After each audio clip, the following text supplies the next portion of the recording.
They don't need to arrest every journalist. They don't need to shut down every channel. They only need to own enough microphones so that when the truth finally speaks, it sounds like a lie. Every corrupt government understands this rule. Control the story, and you control the people. Control the people, and you control the money, the courts, the elections, and the future. This is not about fake news. This is not about political bias. This is about something far darker, the quiet ownership of reality itself. And once you see it, you will never look at the news the same way again. Tonight, you're not just watching a documentary. You're stepping behind the curtain of the most powerful weapon modern governments have ever used. Not tanks, not armies. Information. You're about to see how newsrooms become battlegrounds, how headlines become shields, and how silence becomes policy. You'll follow the invisible lines that connect politicians to executives, advertisers to editors, fear to obedience. You'll see how truth is not always banned, sometimes it's simply buried. And by the end of this story, you won't just understand how media control works. You'll understand why no corrupt system in history has ever survived without it. For most people, the news is comfort, a familiar anchor, a source of reassurance in a chaotic world. We grow up believing that journalists are watchdogs, that cameras are witnesses, that breaking news means breaking truth.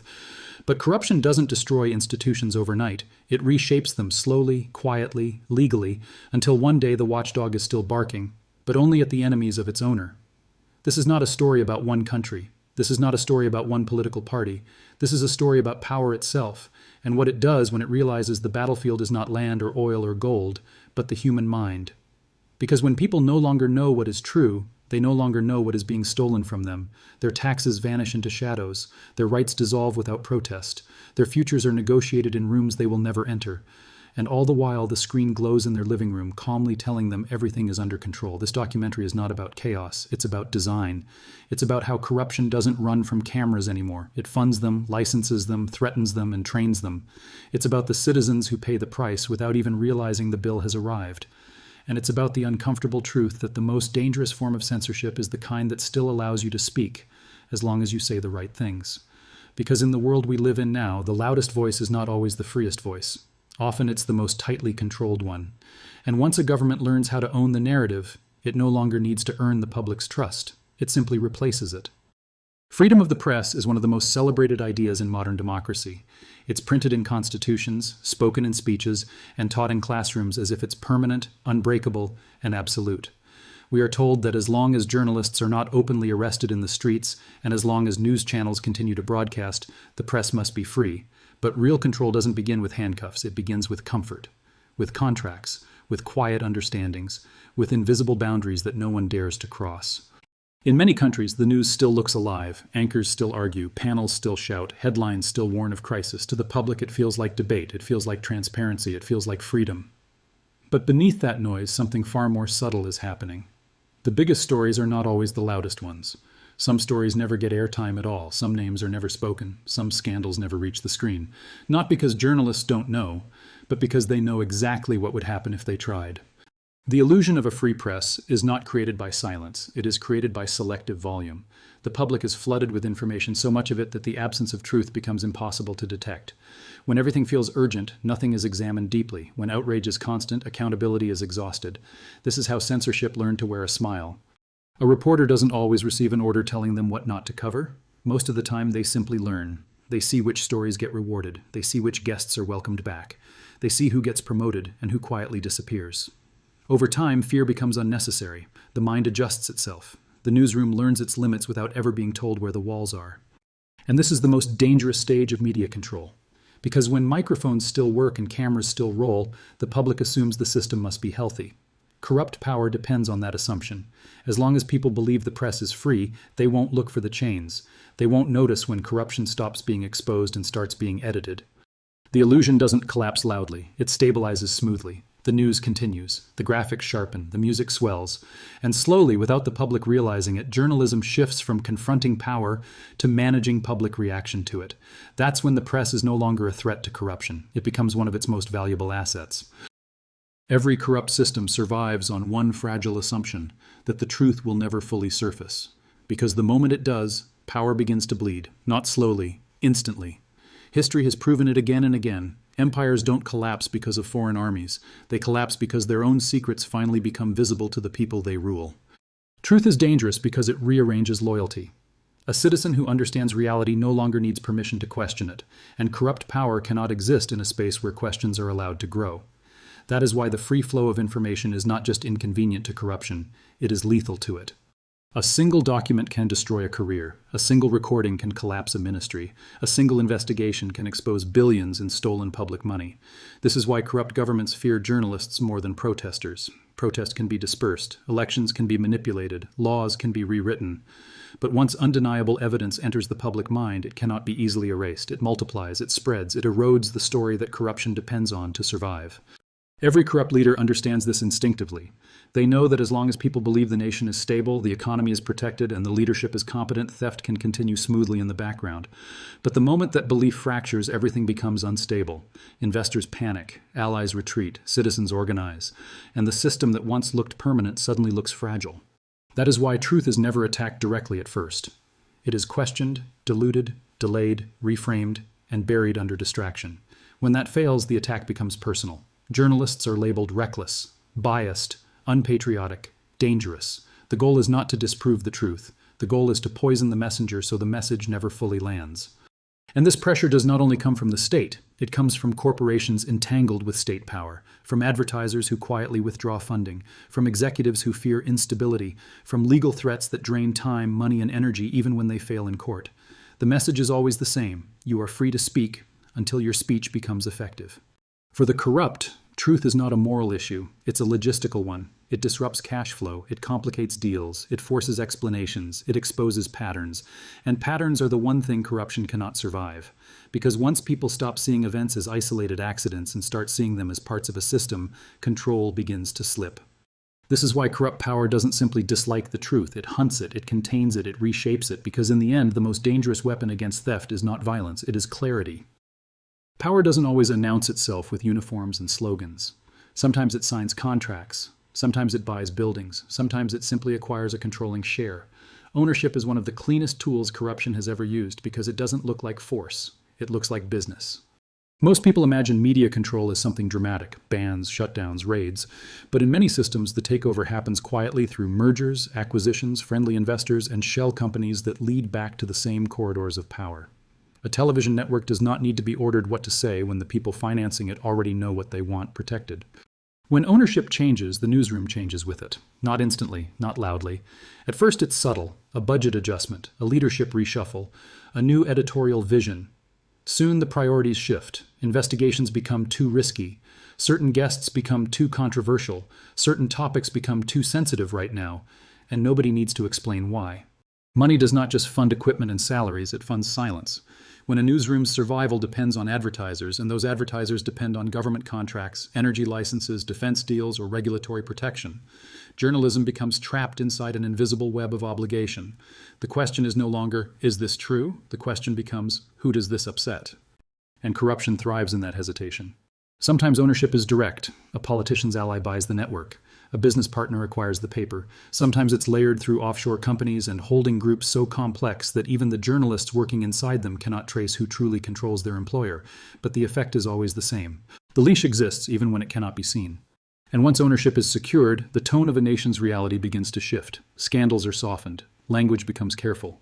Theft becomes mismanagement. Bribes become campaign financing. Abuse becomes security measures.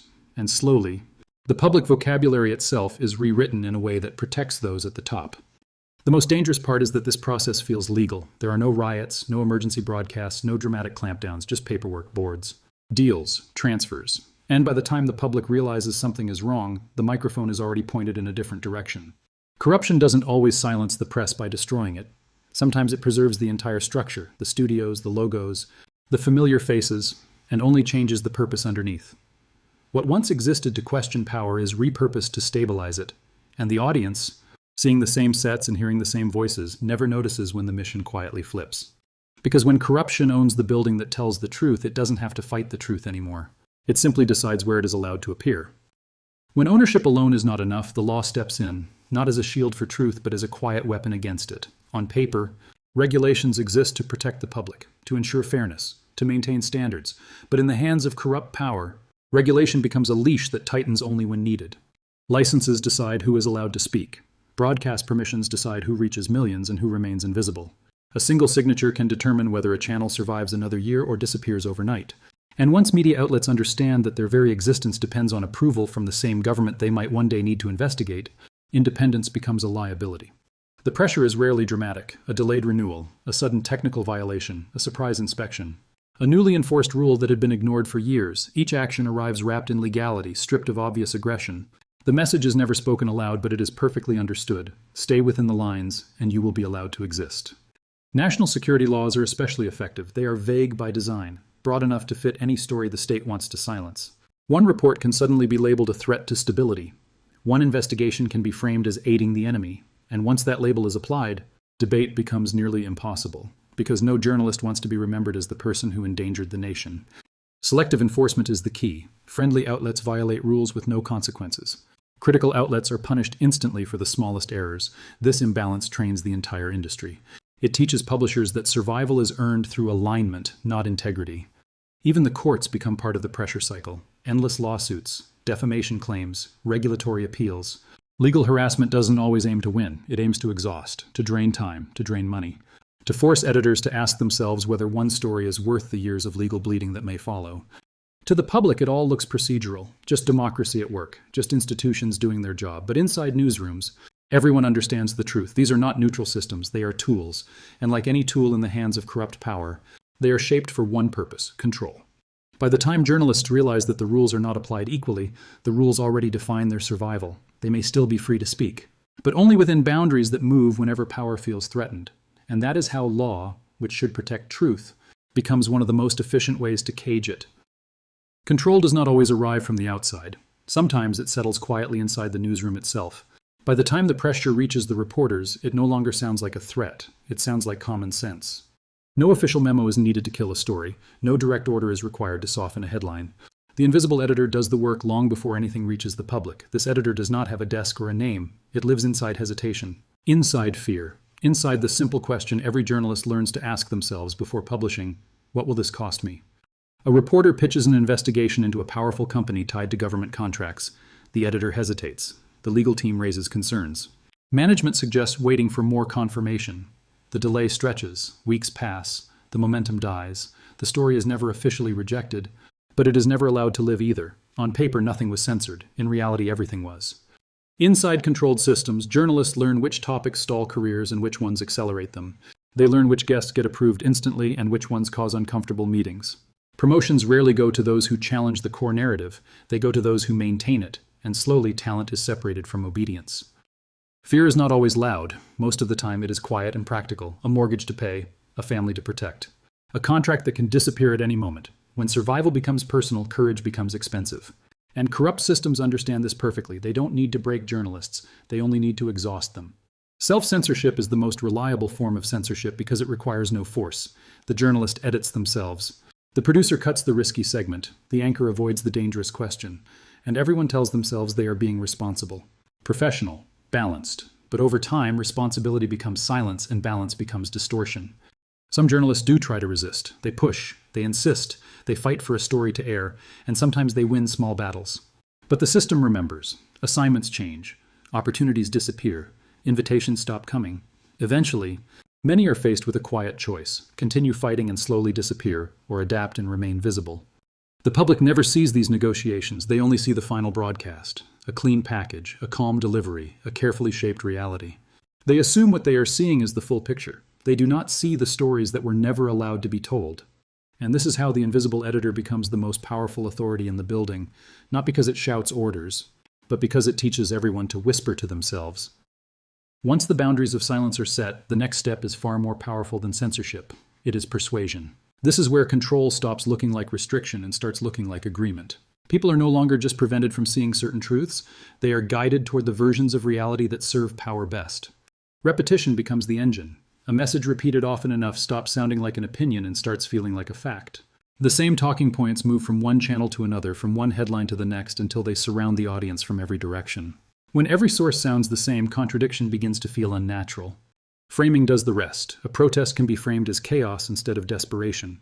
A policy can be framed as protection instead of profit.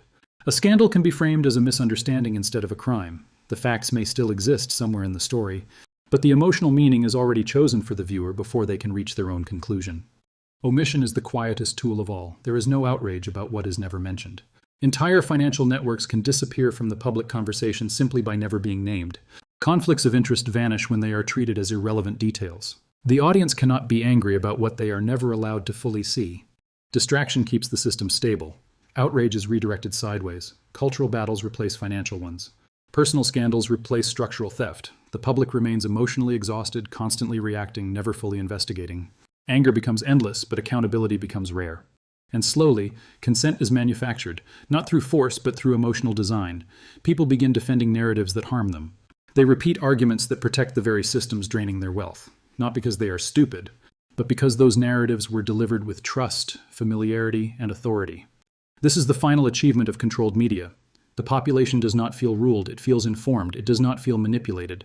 It feels confident, and that confidence becomes the shield that blocks any information capable of disrupting the system. By the time opposing facts appear, they no longer feel like revelations. They feel like threats. They sound disruptive, extreme, unsafe. The mind rejects them automatically, not because they are false, but because they do not match the reality it has been trained to defend. Corruption no longer needs to hide at this stage. It can operate openly, in policy, in budget, in legislation. The public will argue over the surface while the system moves beneath. And the most powerful illusion of all settles in place, the belief that everyone freely chose what they now believe. Every corrupt system waits for one thing, a crisis, because fear is the fastest way to compress power. In moments of national shock, people don't ask long questions. They look for certainty, for leadership, for safety, and that is when narrative control becomes absolute. A sudden attack, a war, a financial collapse, a pandemic. In the early hours of chaos, the public turns to the same screens it always has. And in those hours, perception is shaped faster than facts. The first explanations become the foundation of belief. And whoever controls that first narrative controls the emotional direction of the nation. During crisis, dissent becomes dangerous. Critical questions become suspect. Hesitation is framed as weakness. Obedience is presented as unity. The population is told that now is not the time for debate. Now is the time to stand together. And while people stand together emotionally, power quietly consolidates structurally. Emergency laws appear. Surveillance expands. Budgets swell without scrutiny. Contracts are issued at record speed. Decision-making centralizes. And all of it is framed as temporary, necessary, protective. The public is promised that things will go back to normal once the danger has passed. But the danger rarely passes cleanly, and the power rarely returns fully. Media plays a precise role in this process. Images are chosen carefully. Language becomes militarized. Fear is amplified, then directed. Enemies are defined. Sacrifice is glorified. And anyone who resists the narrative is accused of helping the threat. In these moments, propaganda does not look like lies. It looks like urgency. It sounds like responsibility. It feels like survival. And the emotional weight is so heavy that many people never notice when their rights begin to disappear in small legal increments. History shows this pattern relentlessly. The crisis justifies the expansion. The expansion becomes permanent. And the expanded power eventually finds new threats to justify its continued existence. The media, having learned its role during the emergency, continues to perform it long after the danger fades. By the time citizens realize the balance has shifted, it is no longer called emergency authority. It is simply called governance. And corruption understands this rhythm better than anyone. It does not need to invent every crisis. It only needs to recognize the opportunity when one arrives. Because a frightened population is not difficult to rule, it is eager to be ruled. When control of traditional media began to face resistance, power simply moved to a new battlefield. Digital media was supposed to break the old monopolies. Anyone could speak. Anyone could publish. Anyone could challenge the narrative. For a brief moment, it looked like corruption had lost its grip on the flow of information. But control didn't disappear, it evolved. Algorithms quietly replaced editors. Visibility replaced censorship. Instead of banning voices, the system learned how to bury them. A story no longer needed to be disproven or removed. It only needed to be deprioritized, hidden beneath trending distractions. Pushed below the scroll line, starved of reach until it collapsed under its own invisibility. Governments quickly understood the power of this. Pressure no longer had to be public. It could be strategic, meetings behind closed doors. Content safety partnerships, national security requests, subtle warnings about regulatory consequences. Platforms that once promised neutrality began making decisions that mirrored state priorities with perfect timing. And once again, it all looked legal, clean, responsible. Digital platforms were told they were protecting the public from harm, from misinformation, from instability, from dangerous ideas, and in many cases, they truly were removing harmful content. But buried within those same systems were journalists, researchers, and independent voices who suddenly found their reach collapsing for reasons no one would fully explain. Shadow banning replaced shutdowns. Demonetization replaced arrests. Account strikes replaced threats. The punishment was no longer visibility. It was irrelevance. The public was told this was about safety, about community standards, about order, but corruption has always hidden best behind noble language. The result was the same old outcome with modern tools, a narrowing of acceptable thought. Meanwhile, floods of shallow content expanded endlessly, outrage cycles, viral distractions, endless commentary with no investigation. The audience felt more informed than ever, yet understood less and less about the structures shaping their lives. And unlike traditional media, digital control felt personal. The algorithm learned what to feed each individual mind, reinforcing beliefs, hardening divisions, rewarding emotional reaction over understanding. The population became both the consumer and the product of its own manipulation. The dream of decentralized truth didn't collapse. It was absorbed, filtered, trained, and redirected. In the digital age, corruption no longer needs to dominate a single newsroom. It only needs to influence the invisible systems that decide which voices rise and which ones vanish silently into the data stream. And the most dangerous part is that many people still believe they are seeing everything. In the United States, the relationship between power and media is rarely described as control. It is described as partnership, access, and influence. The language is softer, the mechanisms are quieter, but the effect follows the same pattern seen everywhere else where money and authority circle one another long enough.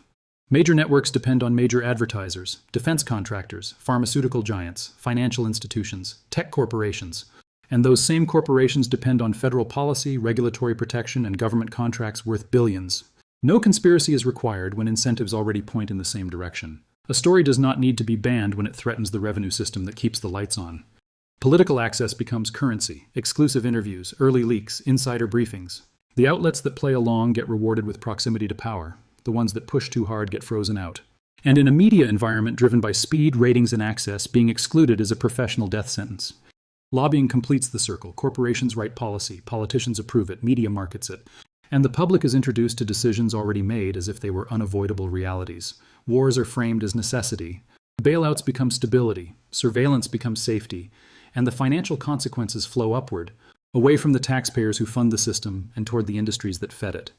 The First Amendment guarantees that the government cannot directly silence the press.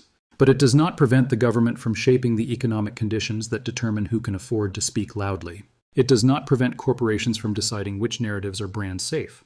And it does not prevent power from rewarding obedience with visibility and punishing resistance with isolation.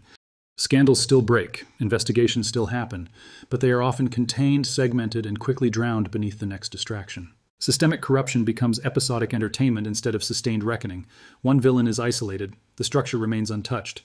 To the outside world, the American press is still the symbol of media freedom, and in many ways it truly is freer than most. But freedom on paper does not guarantee immunity from capture. Influence does not need to look like dictatorship to be effective. It only needs to shape enough of the narrative that the boundaries of acceptable debate remain predictable.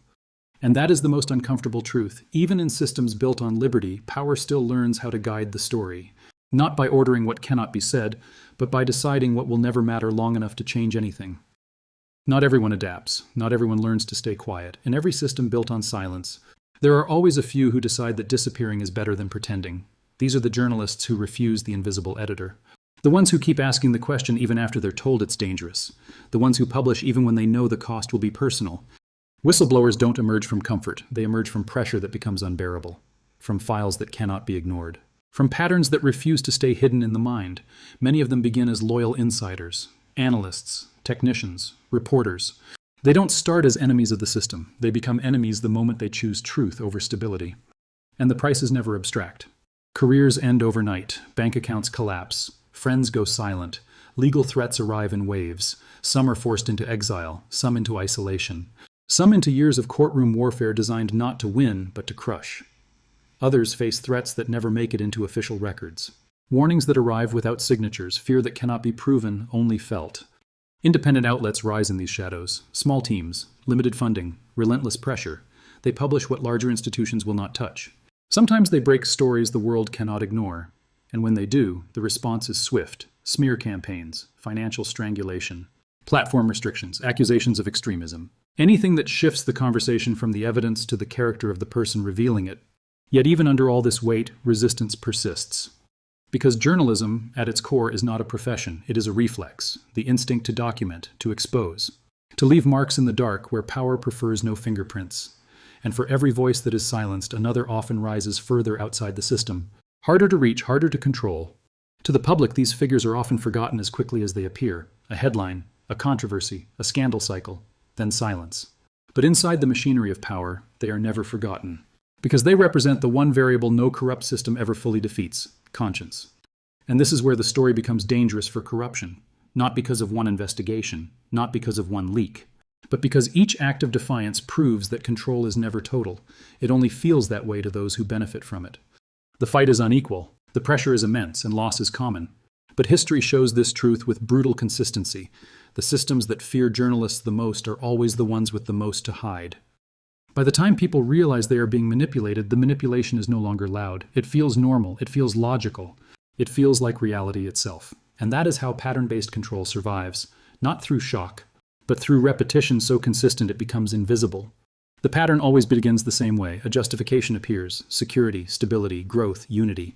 Then comes the shift in language. Corruption is reframed as complexity. Failure becomes miscalculation. Abuse becomes policy. And slowly, the public stops reacting to what once would have caused outrage. Next comes narrowing, not of information but of permission. Certain questions remain acceptable. Others start to feel risky, not illegal, just uncomfortable. People sense which opinions attract applause and which invite backlash, and without needing to be told, they begin adjusting themselves. Then comes exhaustion, scandal after scandal with no consequences, outrage after outrage with no resolution. The audience grows tired. Hope turns into cynicism. When nothing seems to change, people stop expecting change. And apathy becomes the most valuable ally corruption will ever have. You can recognize this pattern when truth is always delayed, when investigations are promised but never completed, when accountability is always under review, when consequences only fall on the lowest levels of power, when the same financial interests appear behind different political faces, when the narrative shifts but the beneficiaries never do. You can recognize this pattern when the public argues endlessly over symbols while policy moves quietly underneath, when culture wars dominate attention while budgets pass without scrutiny, when anger is encouraged but directed safely away from structure. You can recognize the pattern when journalists are celebrated in theory but punished in practice, when whistleblowers are praised in memory but destroyed in real time, when freedom is honored in speeches but constrained in contracts. Most of all, you can recognize the pattern when corruption no longer feels like a scandal. It feels like management, like the way things are done, like the price of stability. This is the final achievement of controlled media. Not convincing people that corruption doesn't exist, but convincing them that nothing else is possible. And once that belief settles in, control no longer needs to be enforced. It is maintained through habit, through resignation, through emotional fatigue. The pattern does not require villains in every room. It only requires enough people to accept the limits placed quietly around their understanding.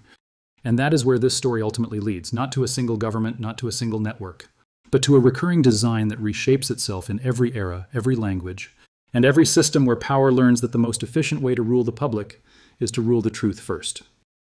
This is the moment where all the moving parts lock together: ownership, law, fear, money, distraction, algorithms, crises, silence. They were never separate failures. They were never coincidences. They were components of a single repeatable system. A system designed to do one thing above all else: control perception before reality has a chance to interfere. Every corrupt government eventually reaches the same conclusion. You don't need totalitarian force if you can engineer belief. You don't need to jail every opponent if you can make the public distrust them first. You don't need to erase the truth if you can drown it beneath noise, doubt, and emotional exhaustion. This is the final truth. Corruption does not survive by hiding anymore. It survives by managing what the public is allowed to care about long enough for the theft to become permanent. Elections still happen, debates still rage, scandals still surface, but the structure never faces sustained pressure. Outrage is released in short, controlled bursts, one villain per cycle, one apology, one resignation. And then the system resets with new faces, protecting the same flows of power and money. This is why every corrupt government eventually reaches for the newsroom, because courts can be delayed, police can be pressured, parliaments can be stalled, but the story must be owned. Whoever owns the story decides who looks dangerous, who looks heroic, and who quietly disappears from relevance. Once that control is achieved, corruption no longer needs to move in the shadows. It can write policy in daylight. It can pass budgets without fear.